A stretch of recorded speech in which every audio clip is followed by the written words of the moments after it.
I knew Ethan understood the moment he stopped chewing his first spoonful of soup. Not because it tasted bad, but because of the note I quietly tucked under his bowl. In that moment, the man who once promised to protect me for life looked like he was about to swallow the spoon whole. My heart still stops when I remember that Thursday afternoon, the metallic taste of betrayal flooding my mouth, the way time seemed to fracture into a before and after. It was our 15th anniversary, and I had planned everything meticulously. The rare artisanal scotch Nathan had once mentioned in passing, the titanium watch he'd lingered over in the jeweler's window but declared too extravagant. 15 years deserved something memorable. The key card to Summit Business Weekly felt unusually heavy in my hand as I stood in the elevator. Nathan had given it to me years ago when he became editor-in-chief, a gesture of inclusion that I'd rarely used. His workspace was his sanctuary, or so I believed, with the blind faith of a woman who had never imagined herself a victim. The executive floor was eerily silent at 6:30 p.m. The emptiness amplified every sound. My heartbeat, my breathing, the sharp click of my heels against marble. That seemed to announce my arrival to no one. As I approached Nathan's corner office, I rehearsed my surprise in my mind, imagining the delight spreading across his face. The reservations at Ellison's, where he had once knelt before me with a ring, were set for 8 p.m. I didn't knock. A surprise announced. Isn't a surprise at all. The door opened silently on its well-oiled hinges, a metaphor for our marriage, maintained at great expense to appear flawless. The scene before me burned into my retinas with such clarity that I still see it when I close my eyes at night.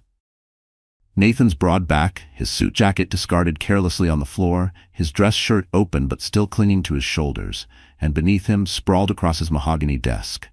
The desk I had helped him select when he took the editorial lead was Chloe Ward, his 28-year-old executive assistant. Her crimson skirt hiked obscenely around her waist, her stilettos digging into my husband's back, urging him deeper. The sounds they made, God, the sounds. Animal. Primal. Betrayal had its own soundtrack, and it plays on repeat in the darkest corners of my mind. The gift bag slipped from my suddenly nerveless fingers. The bottle of 12-year-age scotch, Nathan's favorite, shattered on impact, the amber liquid seeping across the hardwood like blood from a wound. Time suspended. They froze mid-motion, caught in their sin, like insects in amber. Amanda. Nathan's voice cracked, a hairline fracture that would soon split our entire world.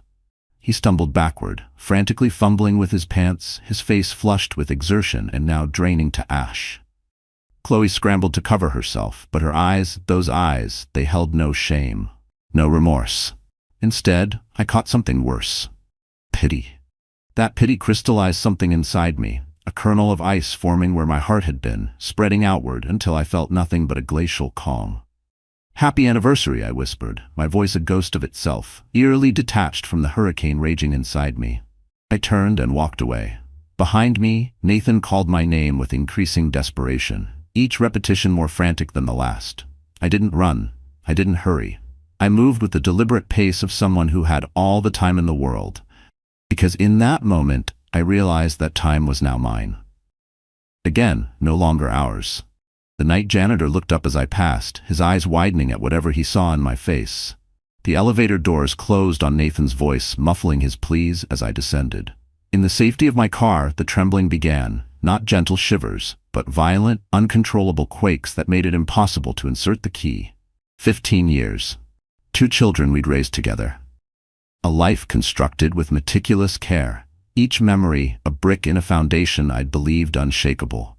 Now, with horrific clarity, I saw the cracks that had been there all along. The late nights, the missed family dinners, the work emergencies that always seemed to happen when we had plans. How long had it been happening? Was she the first? The questions crashed against me like waves in a storm, threatening to drag me under. I called my sister Rachel, my voice so altered by shock that she asked twice if it was really me. She offered to drive the 3 hours to reach me immediately. I refused. Some primal instinct told me I needed to face Nathan alone, but deep down it wasn't just strength that made me refuse her. It was shame. A bitter, hollow shame that I had been blind, worse, complicit in the slow erosion of my own marriage. I kept asking myself, how could I not have seen it? How could I let this happen under my own roof? When he returned, he didn't come home. That night at 2:17 a.m., the blue glow of my phone illuminated the darkness. Staying at the Westbrook Hotel. We need to talk tomorrow. I'm so sorry. Sorry. One syllable, 5 letters. Utterly inadequate for the devastation he'd caused. I sat motionless in our custom-designed kitchen, with its hand-selected marble island that Nathan had insisted was an investment in our future. I stared at the family photos lining the walls. Madeline's graduation, Ethan's baseball championship, our vow renewal on our 10th anniversary. The smiling faces of our children, now away at college, unaware that their family foundation was crumbling. I traced the timeline of our marriage through these captured moments and wondered which smiles had been genuine and which had been performance. When dawn broke, painting our pristine white walls with golden light, I hadn't slept, but the fog of shock had lifted, revealing a clarity so sharp it almost hurt. This betrayal wasn't just about sex with his assistant sprawled across his desk. This was about 15 years of me diminishing myself to fit into the negative spaces of his life. This was about the woman who had managed his household, raised his children, hosted his business dinners, and smiled beside him at every gala, only to be discarded when something newer, younger, and less complicated caught his eye. The pain had settled into my bones, slow and heavy, like winter cold that no blanket could warm. I wanted to scream, to shatter every wine glass and picture frame in the house, but instead I sat, frozen in the quiet grief of a woman who realized her entire marriage had been slowly bleeding out while she'd been too busy keeping it alive. The woman he'd betrayed wasn't going to dissolve into tears and recriminations. The woman he'd betrayed was going to ensure that every time he heard the name Amanda Lewis, he would remember the magnitude of his mistake. The next day, Nathan returned home. He looked like a man who had aged a decade overnight. His typically impeccable appearance was in shambles. Stubble darkening his jaw, eyes bloodshot, the same shirt from yesterday now wrinkled beyond salvation. He found me sitting at our dining table, fingers wrapped around a cup of coffee gone cold hours ago, my stillness unnerving even to myself. "Amanda, please," he began, his voice catching. "Let me explain." "How long?" The question hung between us, simple yet devastating. He hesitated, a momentary pause that confirmed what I already suspected. This was no one-time indiscretion. 8 months, he finally admitted, each word seeming to physically pain him. But it didn't mean anything. 8 months, I echoed, the words like shards of glass in my throat. 8 months of coming home to me, sleeping in our bed, making love to me, while you were with her. My mind calculated rapidly.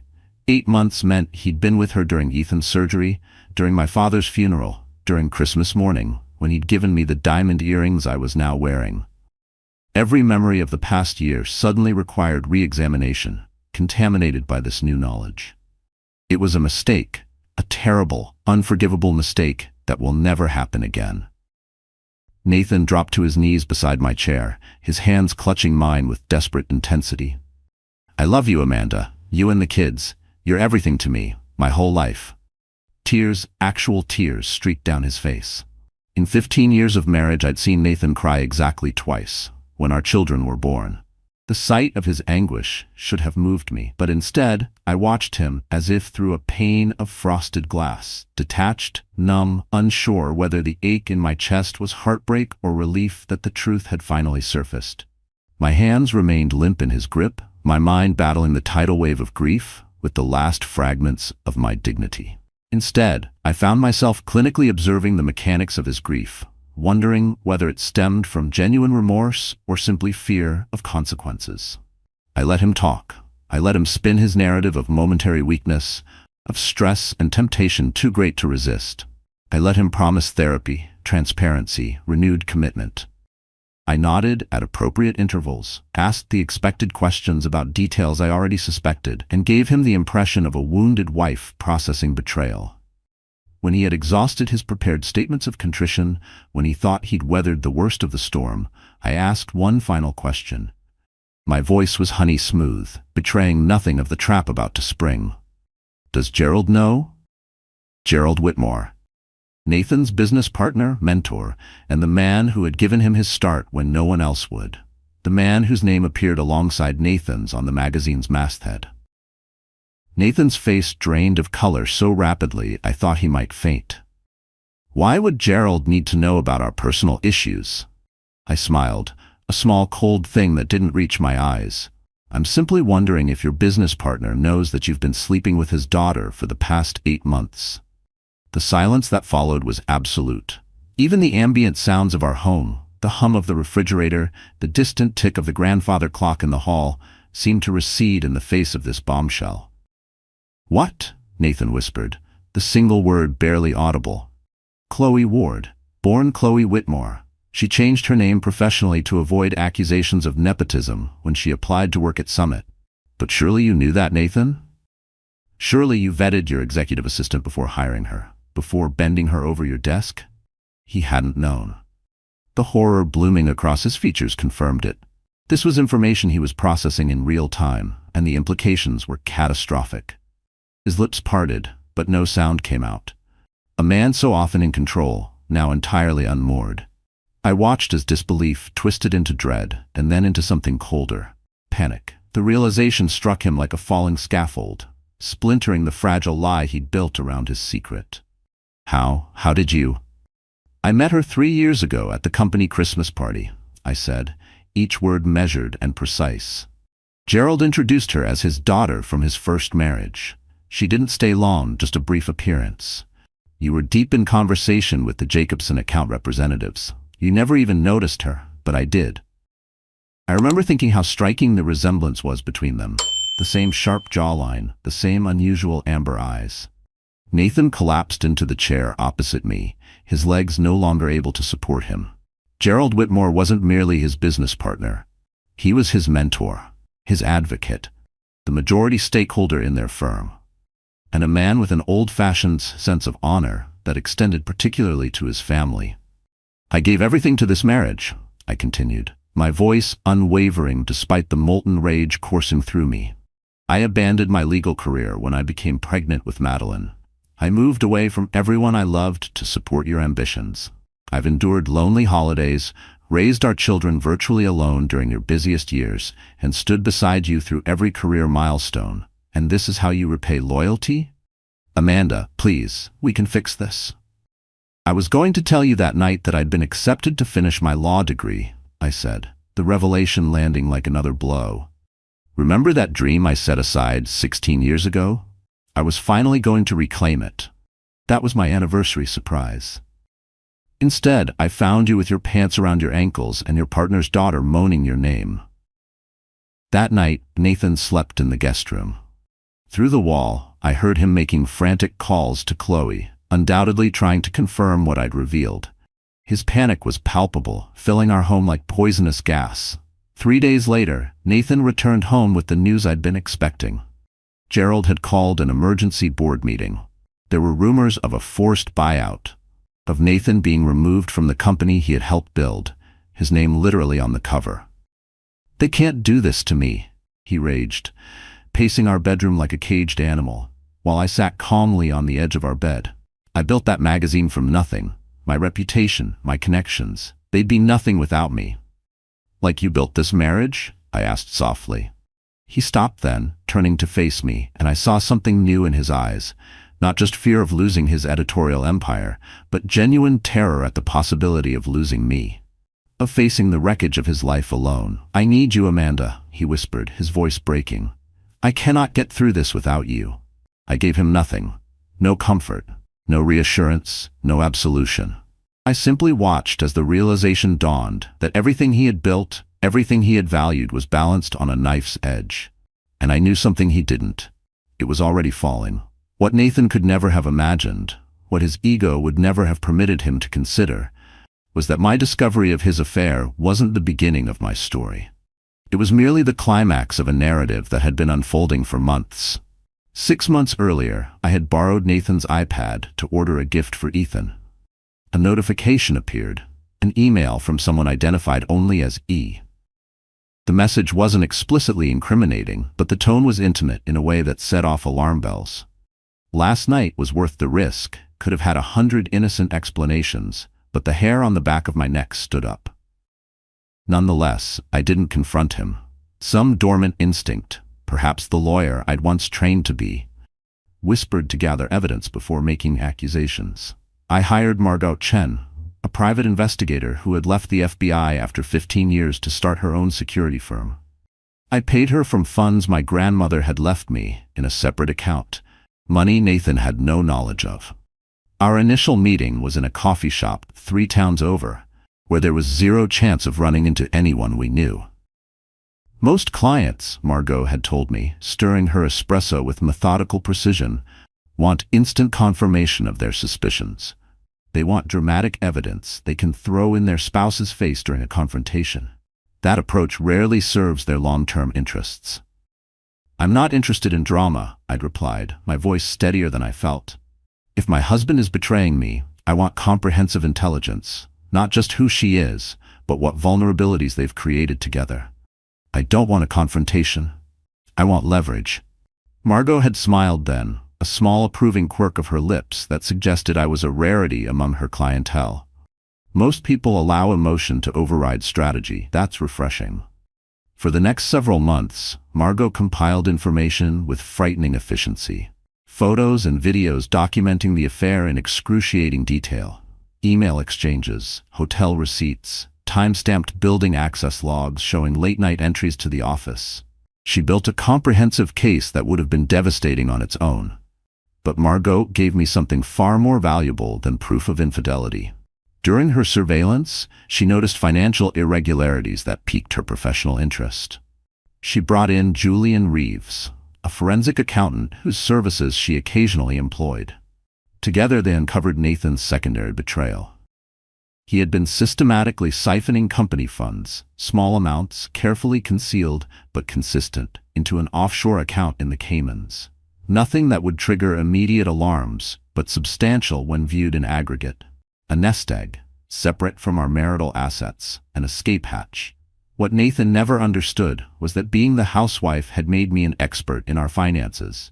I paid our bills, managed our investments, tracked our expenditures. I understood money flows and tax implications. I spoke the language of finance with more fluency than he realized. While Nathan believed I was taking a creative workshop on Tuesday evenings, I was actually meeting with Margot and Julian in a private room at the local library, mapping the elaborate architecture of my husband's deceptions. But even as I worked the plan with mechanical efficiency, there were nights I stared at the ceiling and wondered if I had failed too. Had I missed signs? Had I grown too quiet, too safe, too invisible in the very marriage I was now dissecting? There were moments I hated that I still loved the man I was preparing to destroy. "He's been careful," Julian had observed during one session, his finger tracing the convoluted path of funds across multiple accounts and entities, but not careful enough. He never anticipated this level of scrutiny. He never anticipated me, I corrected quietly after discovering them in his office. I accelerated my timeline. The night Nathan spent at the Westbrook Hotel, I wasn't simply sitting shell-shocked in our kitchen. I was executing a plan months in the making calls to our family attorney, to Margot, to Julian, and most crucially, to Gerald Whitmore. My relationship with Gerald had always been cordial but distant, the respectful interaction of two people connected through a third party rather than by genuine friendship. He was a serious man, a decade older than Nathan, divorced twice, with an old-fashioned sense of honor that Nathan often ridiculed in private as outdated. Gerald had always treated me with a deference that stood out in a business culture where partners' wives were often regarded as decorative accessories. When I called him at 11:30 p.m., he answered on the second ring despite the hour. "Amanda," his voice carried concern rather than annoyance at the late call. "Is everything all right?" "No, Gerald, it isn't," I said, surprising myself with the steadiness of my voice. "I need to meet with you tomorrow, alone." There was a brief pause. "My office, 9 a.m. Use the private elevator." The meeting lasted 3 hours. I brought the financial evidence Julian had compiled, spreadsheets, bank records, transfer authorizations bearing Nathan's signature. I didn't mention Chloe. Not yet. That revelation would come through another channel. At the precise moment, it would inflict maximum damage. Gerald listened in absolute silence, his expression growing increasingly grave as I laid out the evidence of Nathan's embezzlement. When I finished, he sat motionless for a long moment, fingers steepled beneath his chin. "Why bring this to me rather than to the authorities?" he finally asked, his tone impossible to read. "Because I believe in allowing people choices," I replied carefully. "You were Nathan's mentor. You trusted him with your company, your reputation. I thought you deserved the opportunity to handle this internally, if that's your preference." What I didn't articulate was that this approach gave me greater control over the outcome. A public scandal would hurt everyone in its blast radius, including my children and by extension, me. This way, I could calibrate Nathan's downfall with surgical precision. I wasn't interested in revenge that would blow up everything indiscriminately. I wanted impact, precise, measured, irreversible. This was strategy, not emotion.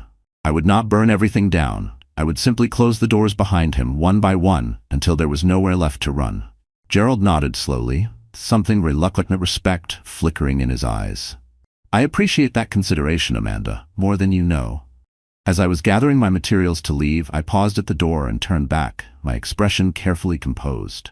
"Gerald, does your daughter still work in marketing at Thompson Media?" His expression softened almost imperceptibly. "Chloe? Yes. She's a creative director there now. Why do you ask?" I smiled sadly. "No particular reason. Just thinking about professional trajectories lately. My daughter is trying to determine her own path. The seed was planted. Now I needed only to wait for Gerald to discover exactly who E was. And I had arranged for that revelation with meticulous timing. While Nathan was desperately attempting to salvage his professional reputation, I was systematically dismantling our shared life. I met with our family lawyer, revised our estate plan, and documented every instance of Nathan's financial impropriety. I transferred our children's college funds into accounts only I could access. I changed the passwords on our joint accounts and took inventory of every valuable item in our home. And I completed my application to law school. Nathan was so consumed with trying to save his position at Summit that he barely registered my quiet efficiency. When he commented on my apparent calm, I attributed it to shock, to emotional processing. He was so pathetically grateful that I wasn't threatening immediate divorce that he failed to notice I was executing a far more comprehensive separation. "We'll get through this," he said. He kept insisting, his desperation palpable. "Once this crisis passes, we'll rebuild everything together." I would nod and offer a small smile, all while thinking, "You have no idea what's coming for you." The board meeting was scheduled for Monday morning at 8 a.m. The weekend before, Nathan oscillated between frantic optimism and crushing despair, a pendulum of emotions that would have exhausted my sympathy had any remained. I performed my role with Oscar-worthy precision, the supportive wife, concerned but steadfast. I helped him prepare his defense presentation. I pressed his best suit with careful attention to detail.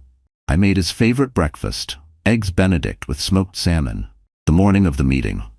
"Whatever happens today," he told me, as he adjusted his tie in our bedroom mirror, his eyes seeking mine in the reflection. "Knowing you're standing with me means everything, Amanda. I don't deserve your loyalty, but I swear I'll spend the rest of my life earning it back." I stepped forward, straightening his collar and brushing an imaginary piece of lint from his shoulder. Up close, I could see the fine lines of strain around his eyes, the gray at his temples that seemed to have multiplied overnight. For a brief moment, I remembered the young man I'd fallen in love with.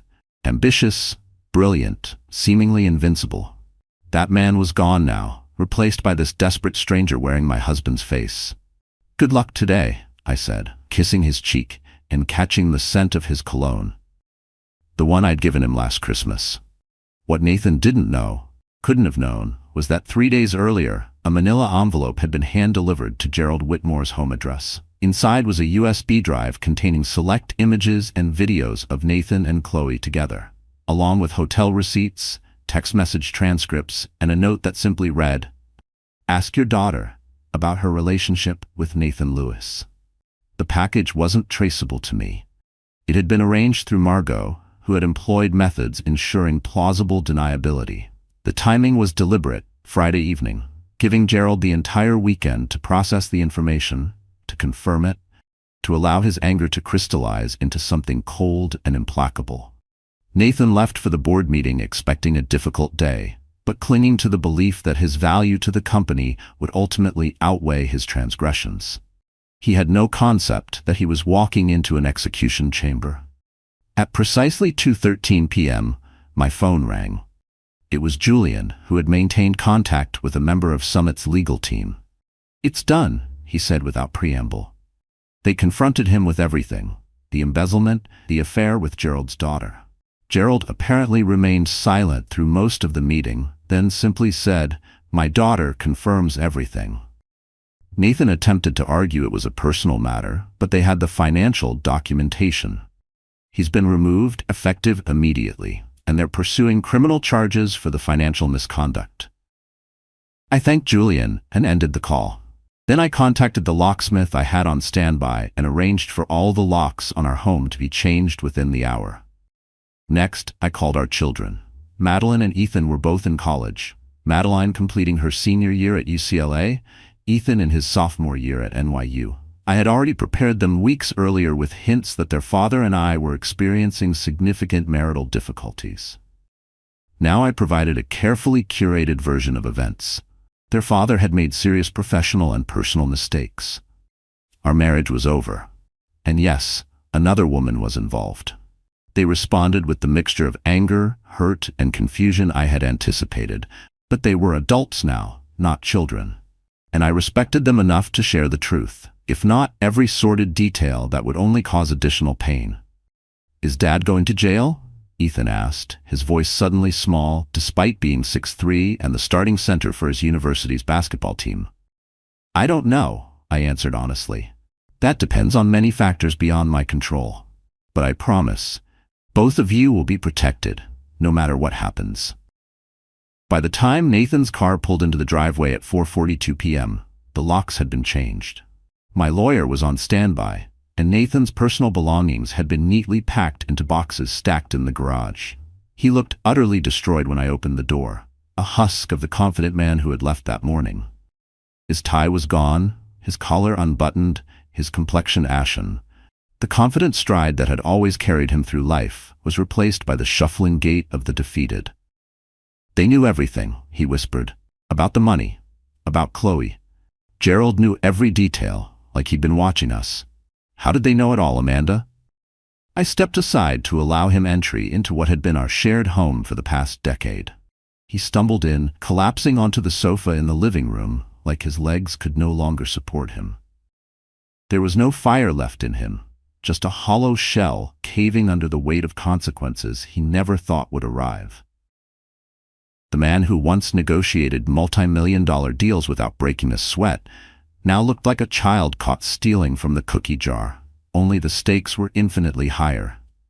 "Gerald looked at me like I was something scraped off his shoe," he continued, staring vacantly at nothing. "And Chloe, they called her into the meeting. She denied everything, said I coerced her, that she feared rejecting me would jeopardize her position.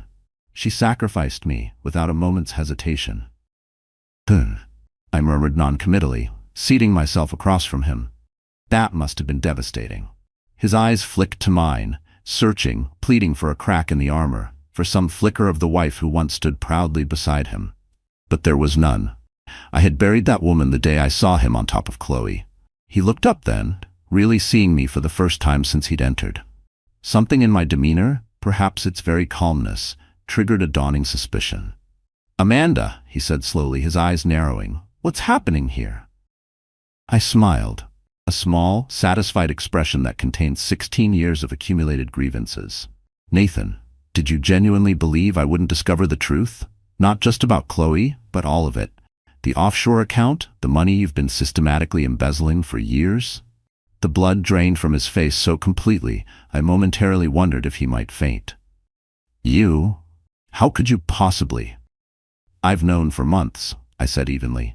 "About everything. I was simply waiting for the optimal moment." Understanding crashed over him like a physical blow, followed immediately by fury that transformed his features into something ugly and unfamiliar. "You orchestrated this. You deliberately set me up." "I didn't force you to steal from your company, Nathan. I didn't compel you to sleep with your partner's daughter on your office desk. I merely ensured you faced appropriate consequences for choices you made entirely on your own. He lunged forward with unexpected speed, seizing my wrists with bruising force, his face contorted with rage. You calculating? Do you have any conception of what you've done? They're pressing criminal charges. I could go to federal prison. I didn't flinch. Instead, I looked pointedly at where his hands were gripping my arms, already leaving marks that would blossom into bruises. I would reconsider your current action very carefully, Nathan. There's a security camera recording in this room now, and my attorney has instructions to file for an emergency restraining order if I give the signal. How do you imagine assault charges would complement your existing legal predicament? He released me as if burned, stumbling backward, his breathing ragged. This is my house, he snarled, desperation lending his voice a feral quality. You can't just— Actually, I can, I interrupted, rising smoothly from my seat. As of 10:17 this morning, this house is solely in my name. You signed the property transfer documents last week. If you recall, you were so preoccupied with the impending board meeting that you didn't bother reading what you were signing when I said it was for refinancing. His expression collapsed into disbelief, mingled with horror. That's not legally possible. That's fraud. No, it isn't. Everything was executed with perfect legality. Consult your attorney. Oh, that's right. I smiled, calm and deliberate. He resigned from representing you this afternoon, citing irreconcilable conflict of interest. He's my attorney now. I walked deliberately to the front door and opened it. The message was unmistakable. Your personal items are packed in the garage. You have 30 minutes to take what you can and leave. The remainder will be donated to charity. This isn't over, he threatened, his voice trembling with barely contained rage. I'll fight you for everything you've taken. I laughed then, a genuine sound of amusement that seemed to unnerve him more than anger would have. With what resources, Nathan? Your assets are frozen. Your professional reputation is in tatters. Your business partner wants to see you incarcerated. But please, by all means, fight me. I've been preparing for this battle for months. What exactly have you been preparing for? Another 15 years of deceiving me while you gradually drained our accounts. His mouth opened, but no words came. His eyes darted around the room, perhaps searching for a shred of the control he once wielded over me, over everything. But there was nothing left. I had burned it all down, with precision, with patience, and with every ounce of strength I once buried beneath his shadow. In that moment, I realized that even as I stood tall, a quiet tremble passed through me, not from fear of him, but from the sudden release of years of silence, of nights spent questioning my worth, of shrinking to fit within the confines of a man's world that had never truly seen me. He departed an hour later after cycling through intimidation, threats, and finally pathetic appeals to our shared history and the family we had built together. He took his clothing, his collection of luxury watches, and his golf clubs. I permitted him to take the Porsche, though technically it now belonged to me. I had no use for a midlife crisis vehicle with impractical seating. As I watched his taillights disappear down our street, my street now, I experienced something I hadn't felt in years, the exhilarating lightness of freedom. That was 2 years ago. Nathan pleaded guilty to reduced charges of financial misconduct to avoid a trial that would have further exposed the extent of his personal and professional betrayals. He served 6 months in a minimum security federal facility, followed by 2 years of probation and community service. The plea agreement required him to pay substantial restitution to Summit Business Weekly. I filed for divorce while he was incarcerated. With the mountain of evidence I had meticulously compiled, the proceedings were remarkably straightforward. I received the house, the majority of our assets, and a settlement that ensured financial independence for the remainder of my life. Gerald Whitmore contacted me after the dust had settled. He expressed gratitude for bringing Nathan's misconduct to light, though we never explicitly discussed how I had uncovered the connection between Nathan and his daughter. He offered me a position on Summit's board of directors, an offer I politely declined. I had other ambitions to pursue. Chloe left Thompson Media within weeks of the scandal breaking. According to industry gossip, she relocated to Chicago to reset her career trajectory. Gerald and I maintain a cordial professional relationship, but we never discuss her. Some wounds are understood without requiring acknowledgement. Madeline and Ethan struggled with the aftermath of their father's disgrace. They experienced the complex emotions one would expect: anger at his betrayal, embarrassment at the public nature of his downfall, and the complicated love that persists even when a parent has failed catastrophically. After his release, they cautiously began rebuilding their relationship with him. Nathan now occupies a modest apartment and works as a consultant for a small investment firm willing to overlook his criminal record in exchange for his undeniable expertise. I make no attempt to influence their relationship with their father. Some lessons must be learned firsthand. As for me, I completed law school last month, graduating with highest honors from an accelerated program at 45. I was the oldest student in my cohort, but also the most determined. I've accepted a position with a prestigious family law practice specializing in high net worth divorces. It turns out my personal experience provides valuable insight that clients in similar situations deeply appreciate. My children occasionally ask if I regret the comprehensive manner in which I ended my marriage, if I feel remorse for the public humiliation, the criminal charges, the scorched earth approach I employed. I tell them the truth. I regret that their father made choices that fractured our family. I regret that he so profoundly underestimated me, that he believed I would simply accept his betrayal without consequence. But I do not regret refusing to be discarded after giving him the best years of my life. I do not regret reclaiming my power. Last month I encountered Nathan at Madeline's graduation ceremony. Time has not been kind to him. He's aged dramatically in 2 years, his once dark hair now completely gray, deep lines etched around his eyes and mouth. The physical manifestation of consequences. We maintained civility for our daughter's sake. He congratulated me on completing law school. "You always were more formidable than I gave you credit for," he said, a complex mixture of bitterness and reluctant respect coloring his tone. I smiled politely. "Yes, Nathan, I was. People often ask if I'm dating again, if I'm open to building a new relationship. I tell them I'm focused on my career renaissance, on rediscovering myself. The complete truth is more nuanced. I'm not opposed to finding love again someday, but I will never again the woman who diminishes herself to accommodate a man's ego. I will never again maintain silence in the face of disrespect. I will never again accept less than I deserve." The night after Nathan left our home for the final time, I stood before the mirror in what was now solely my bedroom. I studied my reflection, the woman staring back at me with clear eyes and straight shoulders. I made a solemn vow to her. Never again will you be invisible. Never again will your worth be determined by someone else. Never again will you settle for the scraps of another person's attention. Each morning since then, I renew that promise, and each day, I honor it. Dear friend, if you've made it this far, I want you to pause for a moment and breathe. Let the silence settle. Let the truth echo. You are stronger than you think. This story wasn't just about betrayal, it was about rebirth. We live in a world that tells us to forgive, to endure, to preserve harmony, even at the cost of our own dignity. But there comes a time when choosing yourself isn't selfish, it's survival. When walking away isn't weakness, it's wisdom. Like the Stoics taught us, you have power over your mind, not outside events. Realize this and you will find strength.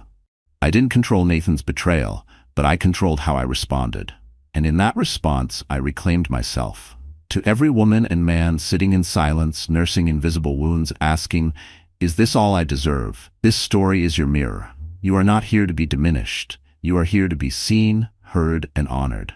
Yes, endings hurt, but some endings are entrances in disguise, doorways to lives we never dared to imagine because we were too busy holding on to something that didn't honor us. My journey wasn't perfect. It was messy, human, and at times terrifying. But each day I chose clarity over confusion, action over stagnation, and truth over illusion. And now I live, not as someone's wife, not as someone's shadow, but as someone whole. So dear friend, if you're standing at your own crossroad, let me say this with every fiber of truth I own. You are not broken. You are breaking through. If this story moved you, please like, share, and subscribe. Let's keep telling stories that remind people they're not alone and that healing is always possible.